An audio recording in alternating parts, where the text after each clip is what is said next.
So this whole thing, this whole topic that I'm going to talk about tonight is kind of started by the Washington Coalition for Police Accountability. Friendly term, and also friendly in nature though. So I'm a member of several different law enforcement organizations, and the primary one for Washington State is the Washington Association of Sheriffs and Police Chiefs, or WASPC. They represent all law enforcement in Washington State, and they're a large enough organization that we actually have a lobbyist who talks to legislators. He tries to help draft language for different bills. He keeps up with everything that's related to law enforcement, and he's really, really good at his job. So they brought it to our attention that this coalition was kind of staging an attack on the position of sheriff because they think we have too much authority. And so recently, 2-3 weeks ago, we got a letter through the Washington Sheriff's Association that actually made it to the Selkirk Sun, and they printed it. So some of you may have seen that. If not, I've got a copy of it here. I've kind of highlighted it up with some things that concern me. But basically, in short, it was a response from the sheriff's organization saying, hey, this is a problem, we need some help. So with that, because I was in the paper and there was a lot of questions, Bill saw that. Bill asked me if I would come and present and kind of let you guys know what the concerns are and what you can do to help us out with this. So I'm going to start with some terms because it's usually better if we all kind of understand the basic concept and the terms that we use when we're talking about this. So there are basically 3 different categories of law enforcement in the United States.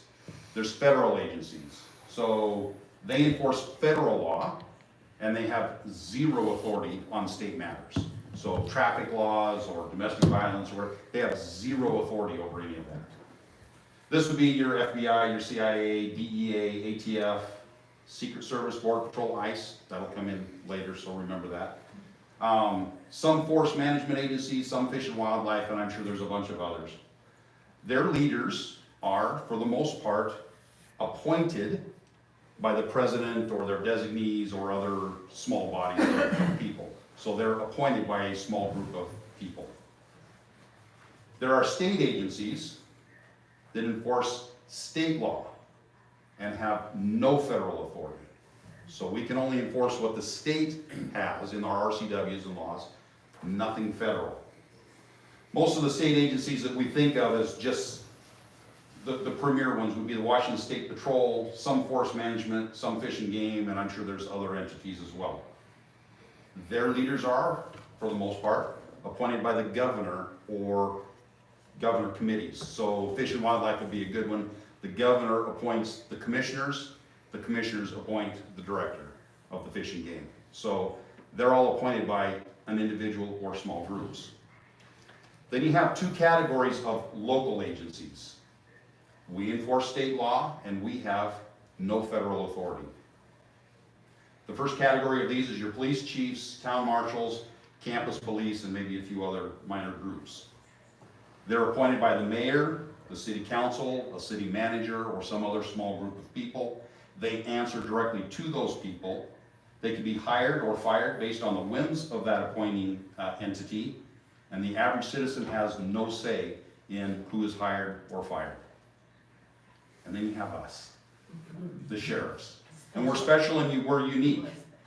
We are the only law enforcement officials in the United States that is elected to office by the citizens in the county that we represent. You hire us, you fire us.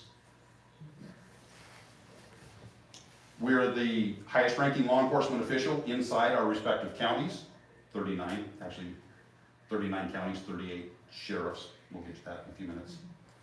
Up until now, the only way for us to be removed from office is for a recall vote of the citizens or to lose an election.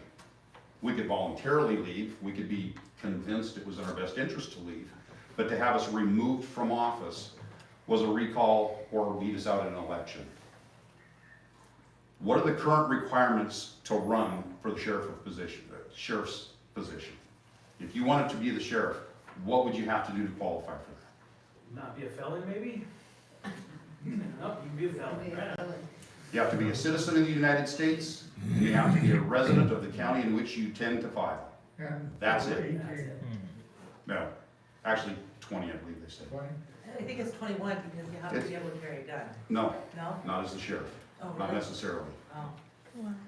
So very few requirements. And being a felon, being mentally unstable, being an extremist of one form or another, does not eliminate you from being able to run. That explains it.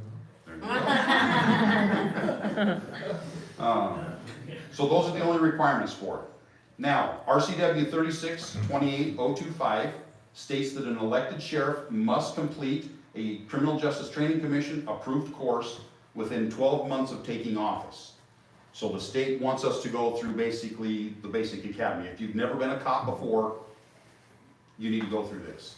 In a meeting I was at yesterday with a bunch of sheriffs from the state, there's no penalty for not doing that.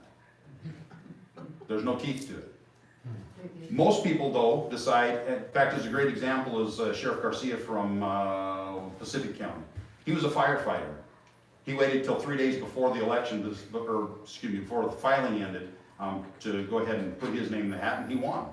So as soon as he was elected, he decided the right thing to do and the best image for his citizens was to go through the academy anyway. So as the sheriff, he went through a 19-week academy over in Burien just to show his people he was dedicated to the cause. Did you go through it? I did at the basic academy when I was first hired, so that qualifies and counts. Sheriffs, and we've talked about this, we would like to have some form of professional standards. There's a lot of rules, there's a lot of regulations, there's a lot of guidelines, there's a lot of stuff to be in the sheriff. We in 2019, 2020 talked as a group and went, we need to have qualifications. It really makes sense to have somebody with a law enforcement background, at least savvy to law enforcement issues, to be the head executive. We talked it around, we came up with legislative language, we kicked it around some more, and we came to the conclusion that there's no way we can do this without stepping on your rights as the citizen to elect whoever you want. So we backed off of it. We said, you know what, it seems like it should be, but constitutionally it's written up this way, and really it's the only fair way that we see for you to be able to have a voice and elect your sheriff. Going back to the Criminal Justice Training Commission. After completing a CGTC course, you're granted a professional certificate or license. And that is the only thing that gives me or any other law enforcement officer the authority over any other citizen in the state. Okay? It's a state certification to enforce state laws and gives me the authority. If they take that away from me, I don't have that authority anymore.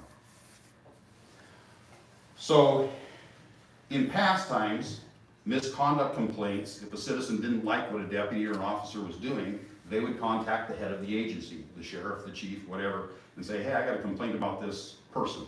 This is what it is, and we would investigate it. And we would decide, is there any violation of policy and procedure? Is there any violation of state law? Is there any corrective action that needs to be taken? What do we do with this? And we made those decisions. In the last year or so, CJTC has developed a new group or organization that reviews complaints. And so now they have a system by which any citizen can anonymously contact this governing agency. They will look into the complaint and they can make a decision as to whether this deputy or officer should be disciplined or retain their certification. We don't like this. I'm not opposed to the concept, but we don't like it because the complaint can be anonymous. Anybody can call in.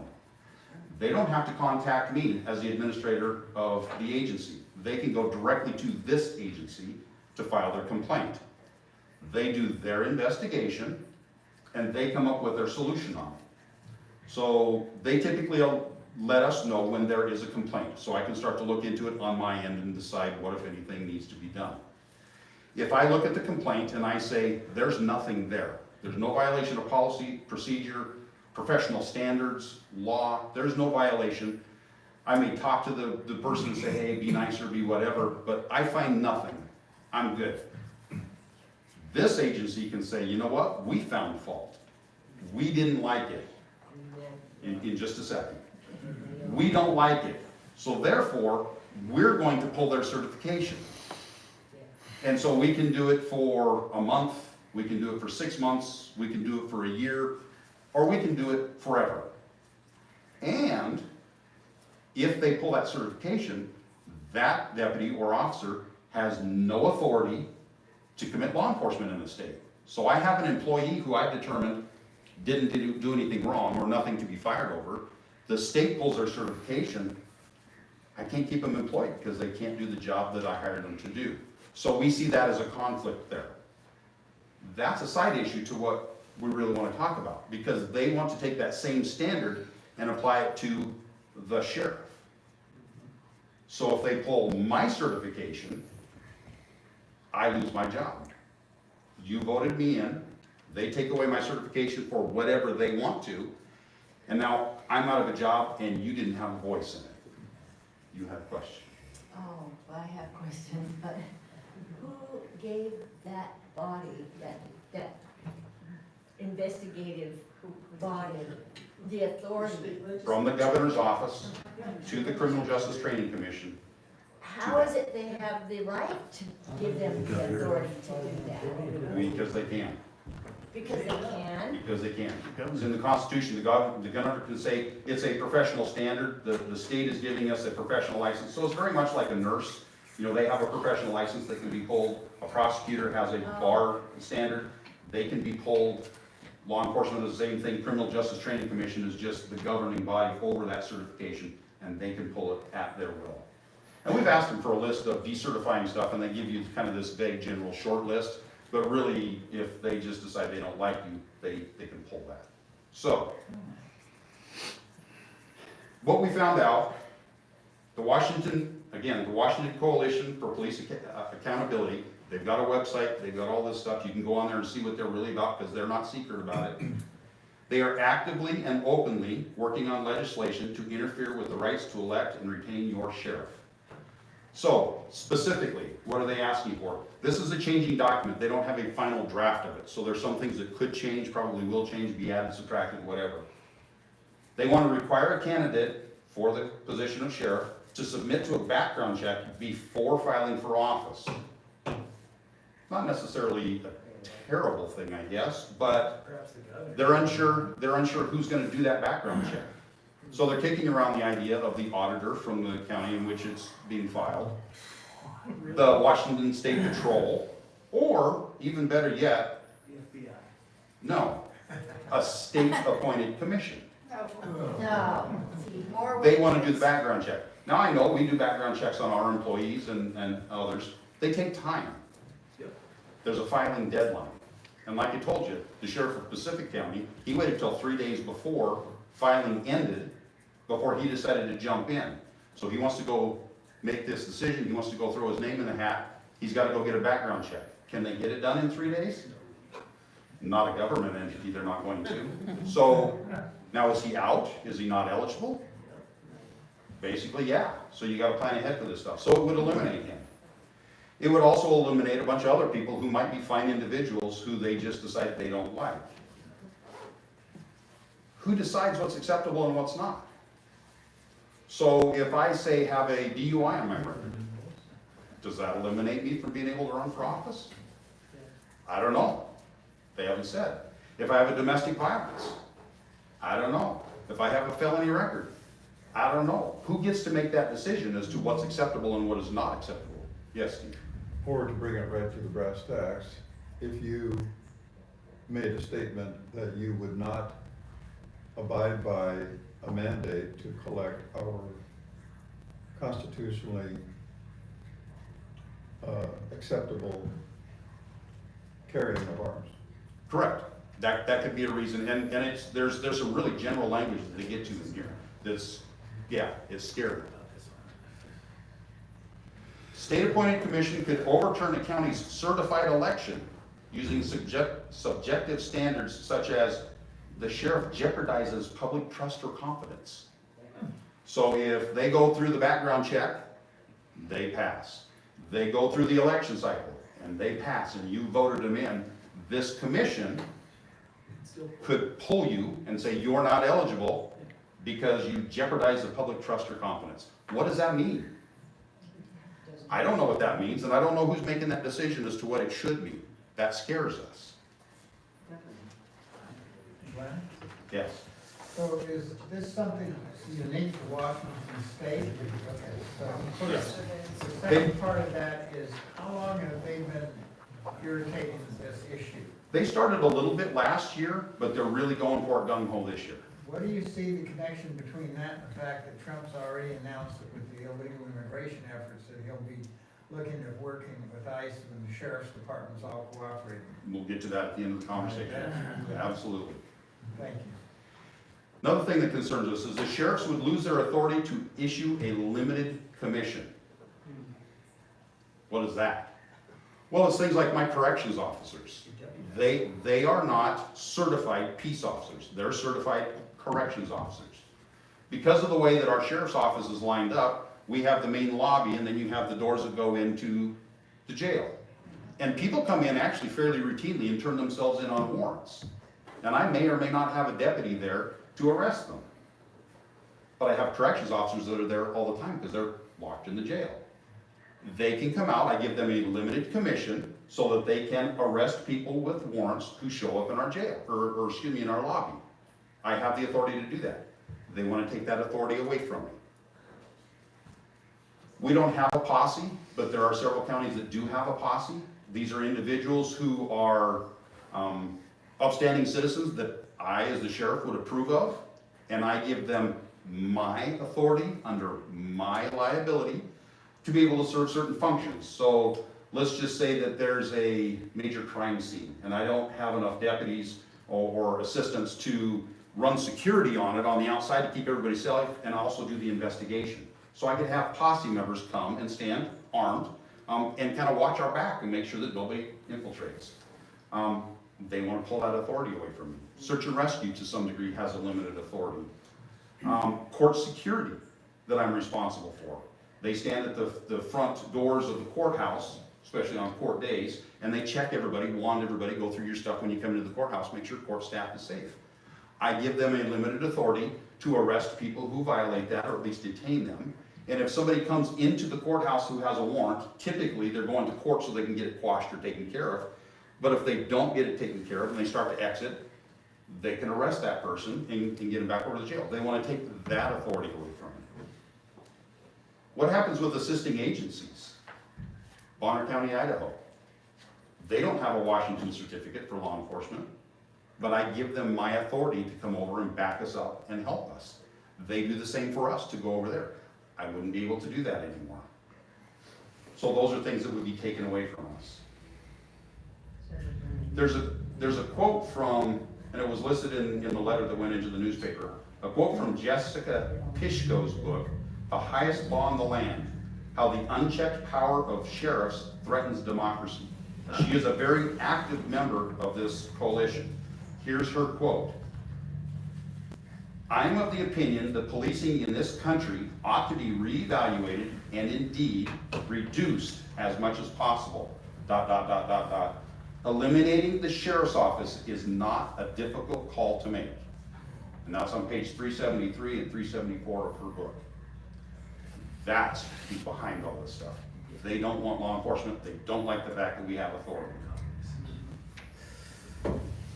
They state in their little program, the county voters do not know enough about candidates to conduct competent elections. So they're saying you're all stupid. We're all too dumb. And I was like, really? Somebody from the other side of the state thinks about that. They claim that voters can't get rid of a sheriff that they don't approve of. And that's a lie. There are examples, many examples, I shouldn't say many, there are examples of sheriffs who have been recalled or have been voted out of office. That happens actually quite frequently in Washington State. If you don't like the sheriff that's in there, you can have them recalled. There's a process for that, and it works. They don't think we're able to do that. So, in a nutshell, what does it mean? They could limit the people who run for office. They can deny someone the right to run for office for whatever whim they have. They could, based on their own judgment, disqualify a sheriff who's already been elected by the citizens. They want to limit the authority of the sheriff, and they could have the sheriff removed from office without input from the citizens if they don't like their stance on any subject. So COVID. we didn't enforce the mask mandate. And if somebody on this committee or commission or whatever doesn't like that, I could be removed from office because I'm a danger to the public. Okay? But our public wants us to enforce it that way. Hands off. If you wanna wear a mask, wear a mask. If you don't wanna wear a mask, don't wear a mask. These folks wouldn't see it that way. So that's what we're concerned about. And examples of how, I guess, how it already works and we don't want it to work is the sheriff of King County. If you're all aware of it, they're one of the charter counties. I think there's 7 charter counties in the state. They're the only ones that can do this, thank goodness. But they've kind of vacillated over the last 15 or 20 years between an elected sheriff and an appointed sheriff. Currently, they have an appointed sheriff, and she was at our meeting yesterday in Ellensburg. And she actually became very, very defensive because one of the new sheriffs said, wait a minute, you know, whoever appointed you as the sheriff of King County controls you. And she said, absolutely not. I make all the decisions, I run the agency. They don't bother me, they stay out of my way, they let me make decisions. And his simple question was, can you be fired tomorrow? And she said, absolutely I can be, but they won't do that. But can they fire you tomorrow? Absolutely they can. You're not a sheriff. You're a county chief of police is what you are. They give you that title as being sheriff. We can't do anything about that. We embrace her into our organization, our sheriff's organization, not as a voting member. She is not by definition a sheriff, and that irks her. But that's the way it is. But that's what they want, basically by what they want to do with this coalition, they want to make us all basically appointed by them or under their thumb where they can remove us from office if they don't like what we're doing. Are there, yes, Are all of the people on that coalition from the west side?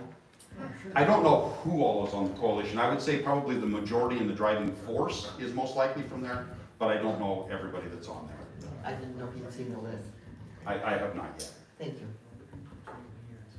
Are there or have there been sheriffs who were not certified as a law enforcement officer in Washington State? Well, Jerry Weeks, the sheriff that hired me, had a long career in Alaska. And he came down here and he got a waiver. He did not have to go through the Washington because he had been certified somewhere else and they said the training was sufficient. So they didn't make him go get certified in the state of Washington. Currently, Sheriff Kreider from Walla Walla County is a retired Fed. He didn't go through it. So there are examples of where this has worked where you're not a certified law enforcement or Washington law enforcement. Her camera ran out of film. I'm Oh, gonna switch. I will wait. So the board may want to move